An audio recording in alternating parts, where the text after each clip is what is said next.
Hello मेरे शेरनियों, मैं हिमांशु आप सभी का स्वागत करता हूं अपने इस YouTube channel H G gurukuls में, जहां हम सब आज करने वाले हैं एक्सरसाइज एक मैथ के एक ऐसा क्वेश्चन जो आप सभी से बार बार पूछे जाते हैं और बहुत सारे बच्चे इसमें फंस जाते हैं। क्वेश्चन है कि सिद्ध करें कि √5 एक अपरिमेय संख्या है। इसको सिद्ध करने में बहुत सारे लड़कों को बहुत दिक्कत होता है, आप सभी पढ़े होंगे। इसको सिद्ध करने में बहुत सारे दिक्कत होते हैं, तो चलिए आज हम सब इसको देखते हैं और इस क्वेश्चन को सिद्ध करते हैं कि √5 एक अपरिमेय संख्या। बहुत ही लाजवाब सेशन होगा। और इस सेशन को चालू करने से पहले आप सभी से एक ही रिक्वेस्ट है कि प्लीज़ इस सेशन को जितना से जितना हो सके शेयर कर दीजिएगा, और चैनल पे नए हैं तो चैनल को सब्सक्राइब कर बेल आइकन को दबा लीजिएगा।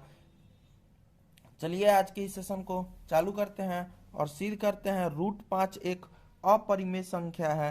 तो कुछ नहीं करना है इसमें, सबसे पहले √5, अगर आपसे कुछ भी यहाँ पर पूछे कि √5 एक अपरिमेय संख्या है, या फिर √3 भी पूछ सकता है, √7 भी पूछ सकता है, √11 भी आपसे पूछ सकता है, तो इसमें कोई घबराने वाली बात नहीं है। देखिए, जो पूछेगा उसको आप सभी सबसे पहले √5 पूछा है तो √5, √3 पूछेगा तो √3, जो पूछेगा उसको आप एक परिमेय संख्या मान लीजिएगा। क्या मानना है?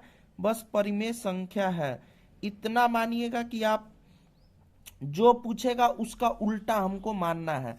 मतलब अगर परिमेय संख्या पूछे तो अपरिमेय संख्या मानना है आपको। देखिए, परिमेय संख्या अपरिमेय पूछेगा तो परिमेय संख्या मानना है आपको। सॉरी, अपरिमेय पूछेगा तो क्या मानना है? परिमेय संख्या मानना है। इसके बाद परिमेय संख्या आप सभी जानते हैं किसे कहते हैं? जो P/Q के रूप में रहता है उसे परिमेय संख्या कहा जाता है। तो यहां पर हम लोग लिख सकते हैं कि √5 किसके बराबर होगा? P/Q के रूप में होगा। P/Q के रूप में अगर √5 होगा तो यहां से ये बात याद रखिएगा, बहुत इंपॉर्टेंट बात है कि P और जो Q है वह एक क्या है? वह एक अभाज्य संख्या है। क्या है? अभाज्य संख्या है, जहां इसका कॉमन फैक्टर मतलब सह अभाज्य जो है, सह अभाज्य वो कितना होगा? वो एक है। क्या होगा? एक होगा। अगर एक आ गया तो समझ लीजिए कि परिमेय संख्या होगा। अगर नहीं आया सहभाज्य मतलब कॉमन फैक्टर, तो क्या होगा? अपरिमेय संख्या होगा। चलिए सिद्ध करते हैं। इसके बाद आप दोनों तरफ जो है वर्ग कर दीजिएगा। क्या करने पर? तो यहां पर हम लोग लिखेंगे दोनों तरफ क्या करने पर? वर्ग करने पर। जब दोनों तरफ वर्ग करेंगे आप सब, तो इसको √5 का वर्ग बराबर P/Q का वर्ग।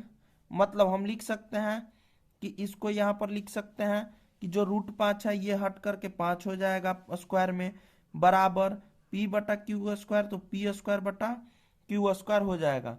तो यहां पर देखिए, जब यहां पर ये इसके बट्टा में कुछ नहीं है तो क्या है? एक है, ये ऊपर जाएगा और ये इधर आएगा। मतलब जो 5 है वो Q² के साथ गुणा होगा और P² के साथ 1 गुणा होगा। तो इतना आपको समझ में आया कि नहीं? आप सब एक बार जरूर बताइएगा। और चलिए इसके बाद हम लोग करते हैं, अगर आपको स्क्रीनशॉट लेना होगा तो एक बार अच्छे से दिखा देंगे, स्क्रीनशॉट ले लीजिएगा।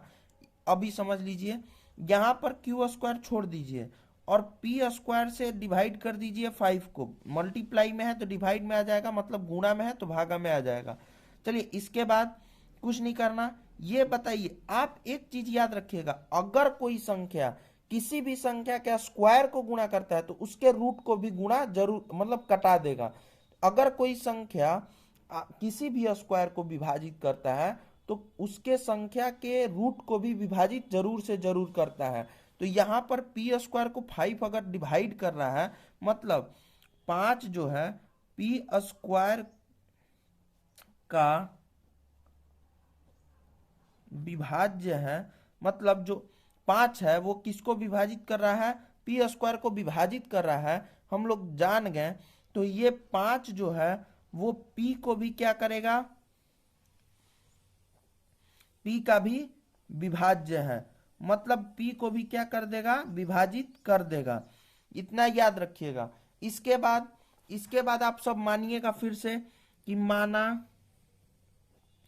जो P है, P बराबर जो P है, उसके बाद आप सब मान लीजिएगा कि P बराबर 5R, क्या मान लीजिएगा, 5R, मतलब P Q R एक साथ मान रहे हैं इसके वजह से, तो P के बाद क्या R मान लीजिएगा, R मान के और उसके बाद फिर से वही कर दीजिएगा।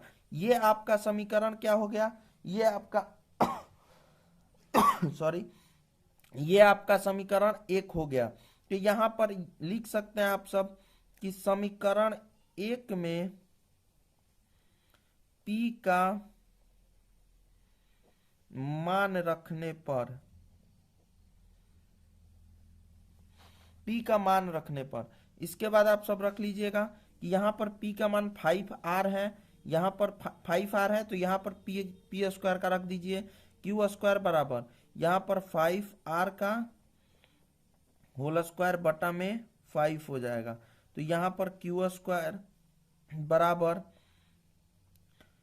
5 का स्क्वायर 25, मतलब 25 हो जाएगा, और R का स्क्वायर R स्क्वायर होगा, और यहाँ पर 5 से, तो 5 जा मतलब 5 पचाहा 25, 5 से 25 5 बार में कट जाएगा। इसके बाद R को यहीं पे यहाँ पर हो जाएगा जो होगा Q स्क्वायर बराबर 5R स्क्वायर, इतना आपको समझ में आ गया। ये Q स्क्वायर, ये 5R स्क्वायर यहाँ पर आ गया। तो ये जो 5 है इसको इधर अब लाइए, तो Q स्क्वायर बटा में 5 और R स्क्वायर। अब जो 5 है वो किसका विभाज्य है, अब अतः यहां पर लिख लीजिए 5 मतलब 5 Q स्क्वायर का विभाज्य है। तो 5 किसका विभाज्य हो जाएगा, 5Q का भी विभाज्य होगा। बस इतना आपको ध्यान देना है। सबसे पहले आप √5 को एक परिमेय संख्या मानिएगा, फिर √5 परिमेय संख्या बराबर P बटा Q के रूप में हो जाएगा। P जहां पर P और Q जो होगा अभाज्य संख्या होगा, और यह इसका सहभाज्य कितना आना चाहिए, 1 आना चाहिए। तो जो दोनों तरफ फिर वर्ग कर दीजिएगा, तो 5 स्क्वायर √5 का होल स्क्वायर, और यहाँ पर P बटा Q का स्क्वायर कर दीजिएगा, इधर क्रॉस मल्टीप्लीकेशन गुणा कर दीजिएगा इधर उधर, फिर यहाँ पर ऐसे, यहाँ पर Q स्क्वायर इधर आके 5Q स्क्वायर हो जाएगा, P स्क्वायर उधर रहने दीजिएगा, Q स्क्वायर को इधर छोड़ के इसको डिवाइड कर दीजिएगा P स्क्वायर से, तो 5P स्क्वायर को क्या कर देगा, विभाजित कर देगा। फिर 5 किसको विभाजित कर सकता है, P को भी विभाजित कर देगा। इसके बाद क्या होगा, इसके बाद आप सभी ध्यान रखिएगा कि जो समीकरण 1 है ये वाला, इसमें आप P का मान 5R रखिएगा। आप अपने से मान सकते हैं, यहाँ पर 5R के जगह ABC कुछ भी मान सकते हैं। समीकरण 1 में मान रख दीजिएगा, वहीं P स्क्वायर के जगह पे 5R स्क्वायर हो जाएगा। यहाँ पर 5 5 बार में कट जाएगा, और Q स्क्वायर को इधर रहने दीजिएगा, और 5 को इधर ला करके बराबर में R स्क्वायर रहने दीजिएगा। अतः 5 Q स्क्वायर का विभाज्य कर देगा, और 5Q को भी विभाजित कर देगा। तो अतः हम कह सकते हैं, इसलिए हम कह सकते हैं कि जो 5 है वह A और B का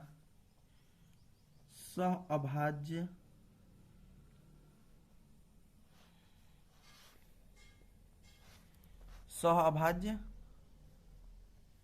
है। इसलिए, लेकिन इतना याद रखिएगा, लेकिन A और B का